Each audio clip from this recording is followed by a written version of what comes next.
Hi friends, ఈరోజు అయితే morning అయితే ఉల్లి పెసరట్టు దోశ అయితే వేసాను. మొత్తానికి ఫస్ట్ అయితే పప్పు అయితే వేసేసాను. పప్పు వేసిన తర్వాత ఇంకా మిక్సీ అయితే వేసేసాను. వేసిన పిండి అయితే పక్కా తీసుకుని కలుపుకున్నాను ఫ్రెండ్స్.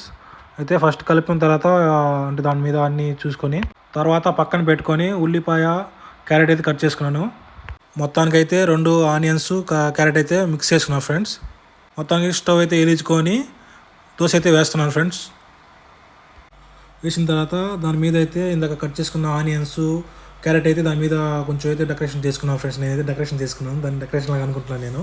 నేనైతే కాసేపు తర్వాత అయితే దాన్ని కొంచెం సేపు కాలిన తర్వాత అయితే దాంతో ఒక కొంచెం నూనె తీసుకొని దాని మీద కొంచెం చుట్టూరు అయితే నూనె వేసుకున్నాను ఫ్రెండ్స్. కొంచెం వేసిన తర్వాత అయితే దోశ అయితే కాలిన తర్వాత అయితే కొంచెం తర్వాత అయితే దోశని అయితే తిప్పుకున్నాను ఫ్రెండ్స్. నేనైతే మొత్తానికి అయితే నేనైతే ప్లేట్లు అయితే వేసుకొని రుచి అయితే చూస్తున్నాను ఫ్రెండ్స్.